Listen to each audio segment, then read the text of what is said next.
Buying games isn't cheap anymore. Nobody wants to drop their hard-earned money on something that looks cool for 2 hours and then lives in the, yeah, I'll finish it someday folder. So today, I've got you covered. In this video, we're talking about 20 great single-player games you genuinely won't regret buying. Some of these are underrated gems, some are modern classics, and a few are a little rough around the edges, but in a fun way, not a why did I pay for this way.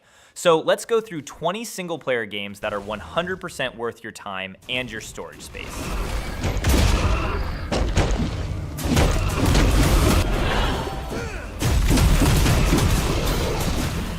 Let's start with South of Midnight, because this one is wild in a way that feels like someone poured Southern Gothic folklore into a blender and hit chaos. You play as Hazel, a woman whose home has been torn up by a hurricane and then dragged into a weird magical version of the Deep South.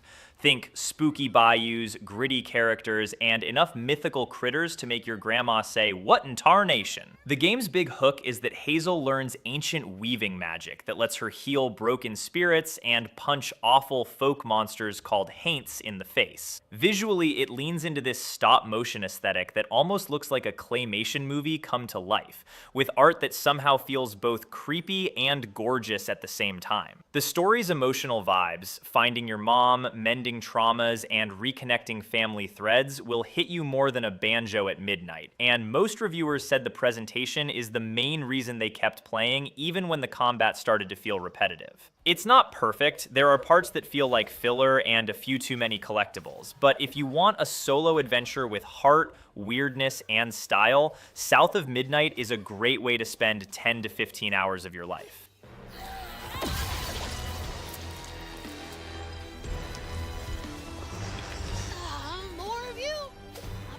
Without these hoops.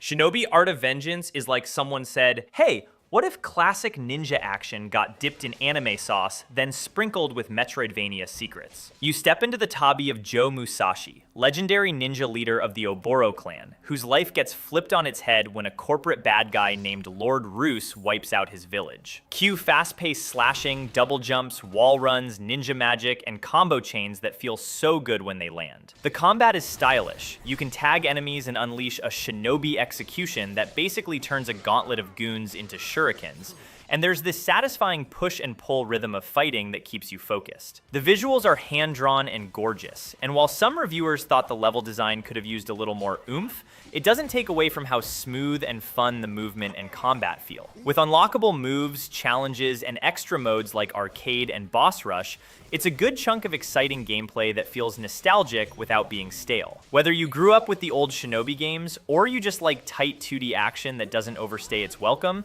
expect about 10 to 15 hours of ninja thrills.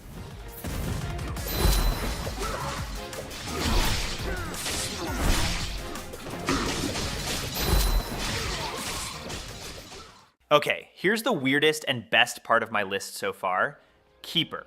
No, seriously, this is a game where you play as a walking lighthouse. I'm not joking, and yes, someone absolutely greenlit it. You're this forgotten lighthouse, legs sprouted, mystery unfolding, and you're accompanied by a lively seabird named Twig, who's basically the Watson to your Sherlock, except they chirp and you shine light. The whole thing is a wordless adventure where you solve environmental puzzles mostly by casting your beam of light in exactly the right weird way to make things grow, disappear, or move around. It's surreal, and it often feels like wandering around a dreamscape painted by someone who watched The Dark Crystal, Nausicaa, and a Bob Ross marathon, then fell asleep at the art table. It's short, maybe 4 to 8 hours, but the world's atmosphere and that unique concept make it feel like a breath of fresh air compared to the usual sword/collect loot routine. If you want something chill and genuinely different that makes you smile at how bizarrely pretty it all is, lighthouses with legs forever, Keeper is worth a look.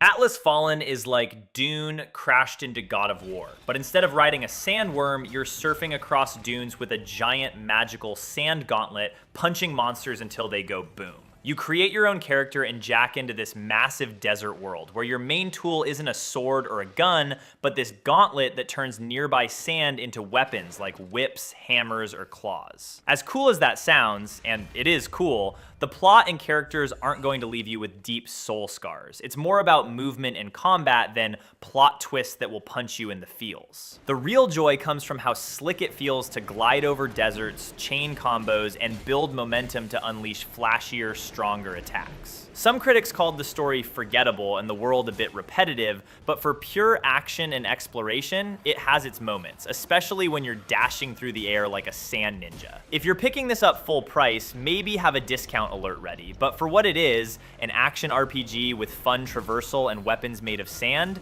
you'll enjoy the ride.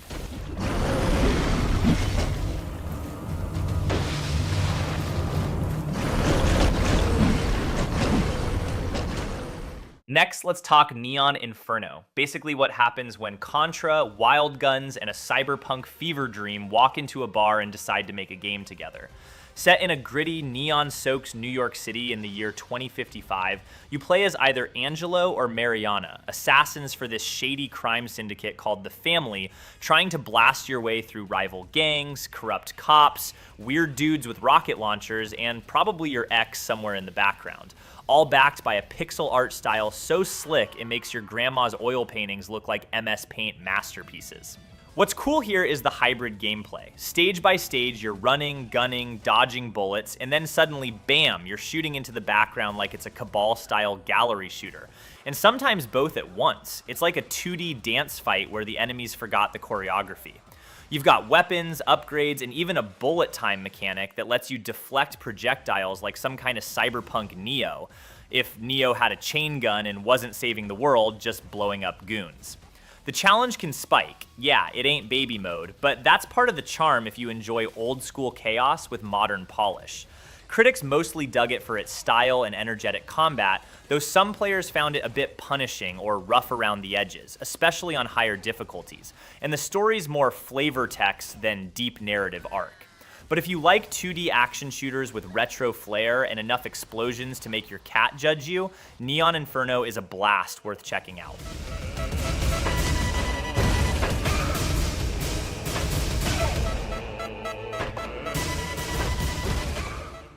Prince of Persia: The Lost Crown is one of those games that might make you go, wait, Prince of Persia is a Metroidvania now? And yes, it absolutely is, and it works really well. Instead of the 3D Sands of Time action you may remember, this one is a 2.5D action-adventure slash platformer that feels like a Metroidvania wrapped in silk and wrapped again in a slightly smug satisfaction when you nail that perfect dash plus parry combo. You play as Sargon, a blade-wielding wanderer with enough time-fiddling tricks to make Doctor Who dizzy, dashing through time, setting shadow markers you can teleport back to instantly, wall climbing, air dashing, all that good stuff. The exploration is chef's kiss. The map encourages you to go back and forth, find new shortcuts, and unlock abilities that make old areas feel fresh all over again. Combat is responsive and fun, platforming feels smooth as butter, and the enemy variety actually manages to keep things interesting for a slow-burning adventure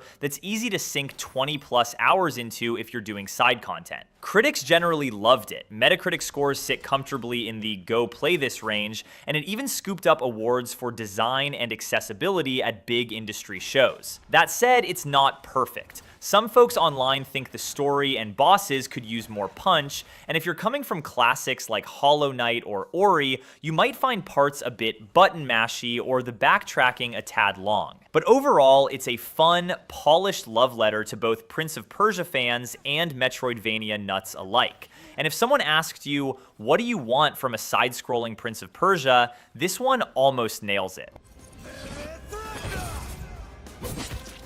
My turn.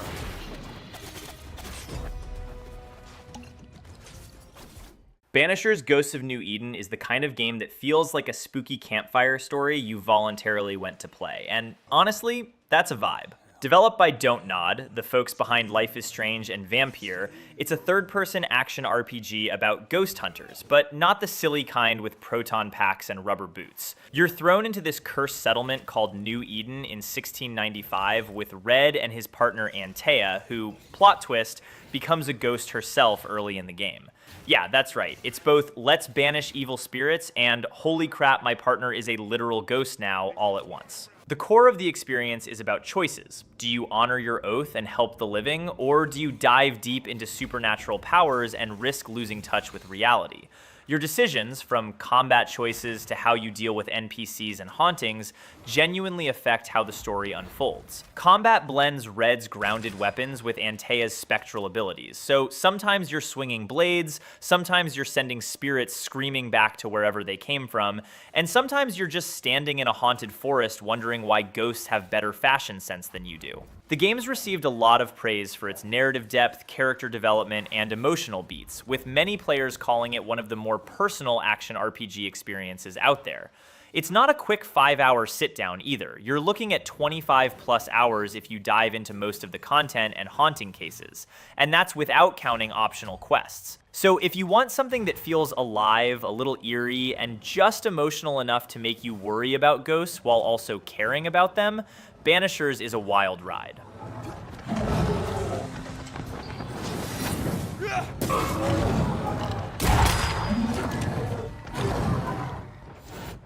Next on the list is Biomutant. This game is one of those, I love the idea, I love parts of it, but it kind of trips over itself sometimes situations. You play as this customizable furry mutant in a post-apocalyptic kung fu fable where the world is literally dying because the giant tree of life has been polluted and a bunch of world eaters are chomping at its roots. You can tweak your critter's looks, stats, mutations, and weapon parts like some kind of DIY sci-fi blacksmith, and then decide whether your team save the world or team oops, I did it again. Combat can be juicy, mixing melee, ranged, and funky mutant abilities, and blending shooting and muscle combos can feel like you're in an anime fight scene. But let's be real, it got mixed reviews because while the world is vibrant and weirdly charming, the quests can feel repetitive, some NPC dialogue is chef's kiss questionably voiced, and the story structure never quite lives up to its own hype. Still, for an open world RPG that tells you to make your own madness, Biomutant is worth picking up if you go in expecting something quirky rather than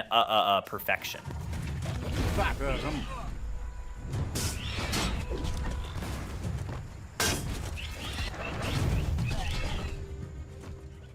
If Kena Bridge of Spirits were a movie, it'd be the one that looks like a Pixar blockbuster with a sprinkle of Zelda magic and a ghost-busting twist. You play as Kena, a young spirit guide whose job is basically help lost souls find peace. And the way the game turns that into actual gameplay is adorable, yet surprisingly challenging. You swing your magical staff, which later becomes an actual bow and grappling tool, bash corrupted spirits, and command a squad of tiny spirit critters called the Rot. Think Pikmin, but way cuter and a bit spooky. The world is gorgeous, the music is hauntingly lovely, and the combat plus puzzles ebb and flow in that classic action-adventure rhythm. Some folks out there say the story is kind of meh and combat can get repetitive if you stick to nothing but fights, but most players agree that the feel of the game, healing forests, restoring shrines, watching little spirits do ridiculous things like surf on your shoulder, is worth the ride on its own. It's a shortish adventure, around a dozen plus hours, but it's polished, expressive, and one of those games you'll remember for how it made you feel, not just what you clicked.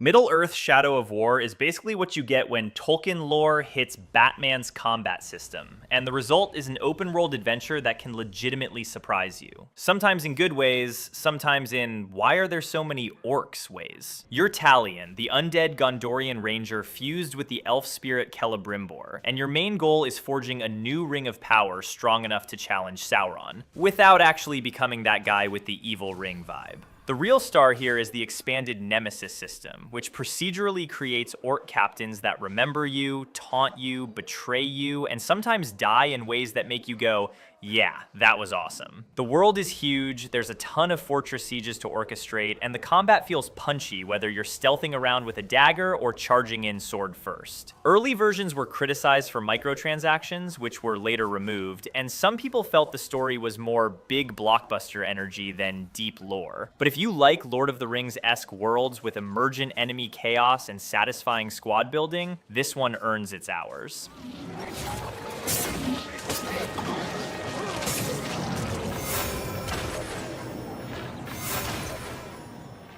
All right, Cyber Cowboys, Prey is one of those sci-fi gems that secretly makes you feel like you should have paid more attention in physics class. You wake up as Morgan Yu aboard the orbital station Talos 1, a lab of corporate science and weird vibes, only to discover the place is overrun by Typhon, creepy alien shapeshifters that can literally disguise themselves as coffee mugs. Yes, coffee mugs. From there, you're left with a very arcane blend of immersive sim gameplay. You'll sneak, shoot, craft, hack, or telekinetically fling things around as you explore the station's interconnected corridors and hidden labs. You can customize abilities through neuromods, letting you become a stealth tech genius or a psychic pain train, and the way you deal with encounters is almost entirely up to you. The locking, tracking, and loot management can feel a bit inventory nerdy, and some bits of combat can be finicky, but the atmospheric tension and freedom of choice make Prey one of those games that feels like an old-school sci-fi novel come alive. It's smart, spooky, clever, and absolutely worth your time if you want a solo adventure that rewards experimentation. Please refer to the weekly upgrade for today's menu. Quantum Break is that one game that tried something bold and honestly mostly pulled it off. This is Remedy doing what they do best, stylish third-person shooting mixed with a story that's way more ambitious than it needs to be, in a good way. You play as Jack Joyce, a regular dude who gets time manipulation powers after a science experiment goes sideways, because of course it does. From there, everything turns into time chaos, freezing enemies mid-bullet, dashing through explosions, rewinding bad decisions, and it feels awesome when you start chaining abilities together. What really sets Quantum Break apart is the live-action TV episodes baked into the game, where your choices actually affect how those episodes play out. Yeah, it's a bit gimmicky, and yes, some people bounced off the pacing or didn't love switching from controller to cutscenes, but credit where it's due, it was different. The shooting is solid, the powers are fun, and the story keeps escalating in classic Remedy fashion until reality itself feels tired. It's not perfect, but if you like narrative-driven single-player games with style and ambition, Quantum Break is worth your time. Just maybe don't play it on a laptop from 2009 unless you enjoy slideshow combat.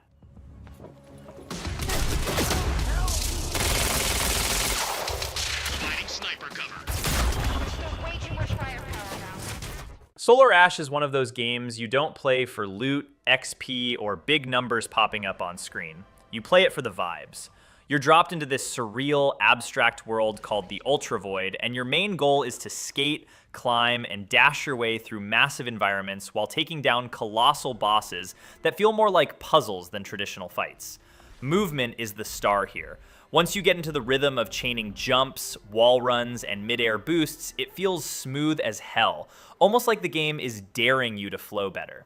Combat is minimal, the story is mostly environmental and symbolic, and some players wished it went deeper narratively, but that's kind of the point.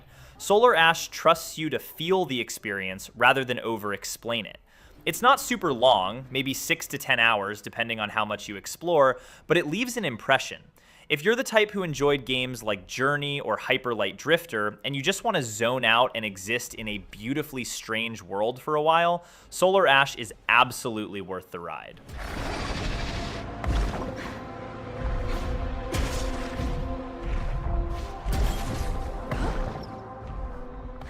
A Plague Tale games are emotional damage, straight up. Starting with Innocence and continuing with Requiem, this series throws you into medieval France at its absolute worst.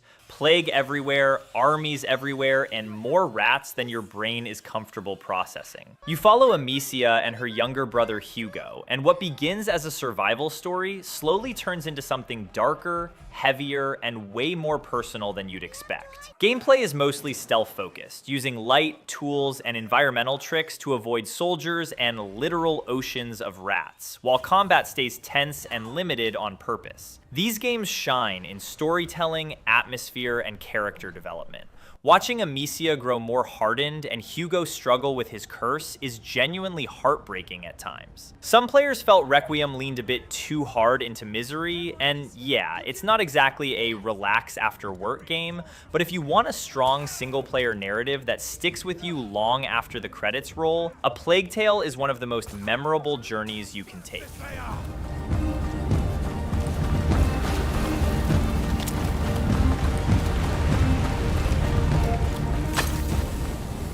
Call of Juarez Gunslinger is proof that you don't need a massive open world or a 100-hour runtime to make a damn good single-player game. This is a fast, arcade-style first-person shooter set in the Wild West, and it absolutely knows what it wants to be. You play as Silas Greaves, an unreliable narrator telling exaggerated stories about famous outlaws like Billy the Kid and Jesse James. And here's the clever part. The levels literally change as he tells those stories. Enemies move, locations shift, and objectives rewrite themselves mid-mission because Silas remembered it differently. Gunplay is tight, pacing is snappy, and the skill system encourages flashy headshots and quick-draw madness. It's short, maybe 6 to 8 hours, but it never wastes your time, and the score attack style gameplay makes it super replayable. If you want a single-player shooter that's fun, self-aware, and doesn't pretend to be deeper than it needs to be, Gunslinger is an absolute no-brainer. Serendipity was on my side as I suddenly spotted a way out of my predicament.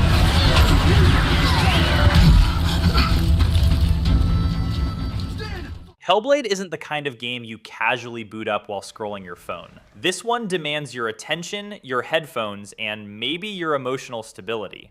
You play as Senua, a picked warrior traveling through a nightmarish version of Norse hell to reclaim the soul of her lover, and the game represents psychosis in a way that's intense, uncomfortable, and incredibly respectful. The voices in Senua's head aren't just there for story flavor. They actively mess with you, warn you, lie to you, and sometimes save your life. Combat is simple but weighty, puzzles mess with perspective and perception, and the atmosphere is thick enough to chew. It's not a long game, maybe 7 to 8 hours, but it sticks with you way longer than that. Some people bounce off because the gameplay isn't deep or flashy, but honestly, that's missing the point. Hellblade is about immersion and mental struggle, not combo counters. Play it in 1 or 2 sittings with headphones on, lights off, and congratulations, you've just unlocked an unforgettable single-player experience and mild existential dread.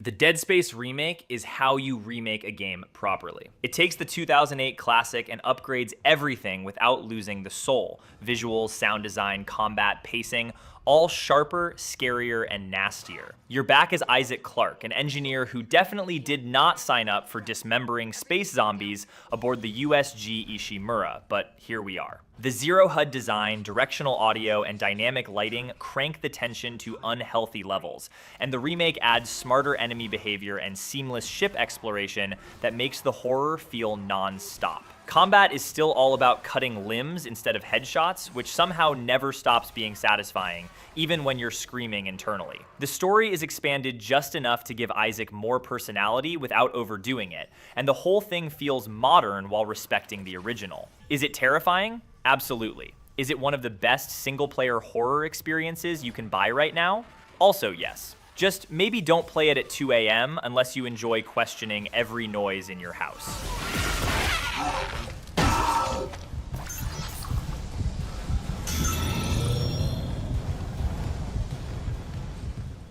Niva is one of those games that doesn't yell at you. It just quietly walks up, takes your hand, and emotionally wrecks you when you least expect it. From the creators of Grease, this is a visually stunning, wordless journey about a young woman and her growing bond with a mystical wolf companion in a world slowly falling apart. Gameplay is simple, light combat, exploration, platforming, but the real focus is on movement, emotion, and the evolving relationship between you and Niva. As the seasons change, so does Niva, both physically and emotionally, and watching that growth unfold is weirdly powerful. It's short, maybe 4 to 6 hours, but every frame looks like a painting and every moment feels deliberate. If you're looking for deep systems or hardcore mechanics, this isn't it. But if you want a single-player experience that's calm, beautiful, and quietly devastating in the best way, Niva is absolutely worth your time. Also, yes, you will get attached to the wolf. That's not optional.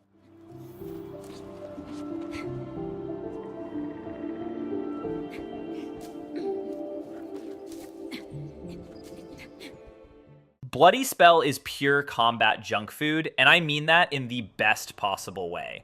This is a Chinese action RPG heavily inspired by games like Devil May Cry and Nier, where the entire point is flashy combos, brutal finishers, and slicing enemies into pieces with style. You play as a swordswoman fighting demonic corruption, and while the story exists, let's be honest, you're here to juggle enemies in the air and feel like a blender with legs. Combat is fast, aggressive, and surprisingly deep once you unlock more abilities, letting you chain attacks, skills, and dodges into satisfying combo strings. The game isn't super polished, animations can be stiff, voice acting is hit or miss, and environments can repeat, but if you meet it where it is, there's a lot of fun to be had. Bloody Spell knows its strengths and leans into them hard. Stylish action, power fantasy, and zero shame about it. If you like skill-based combat and don't mind some rough edges, this one's a guilty pleasure that earns its spot.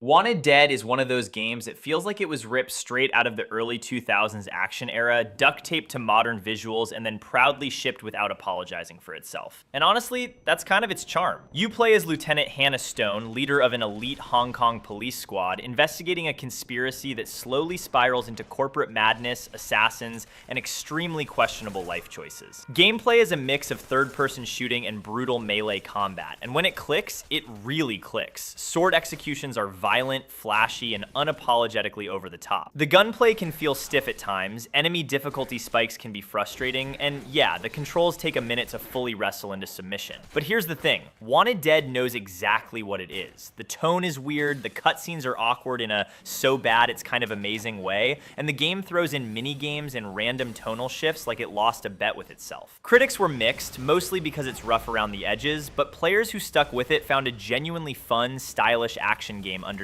the jank. If you miss that old school no-nonsense action game energy where style matters more than polish, Wanted Dead is a flawed but memorable single-player ride that you absolutely won't forget, even if you sometimes yell at your controller.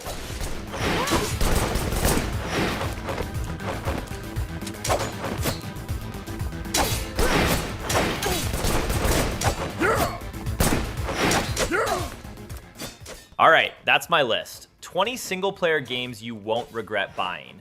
If this video helped you out, hit the like button. It really helps the channel more than you think. Subscribe if you want more game recommendations without the hype nonsense. And ring the bell so YouTube actually tells you when I upload. Maybe. Thanks for watching, take care, and I'll see you in the next one.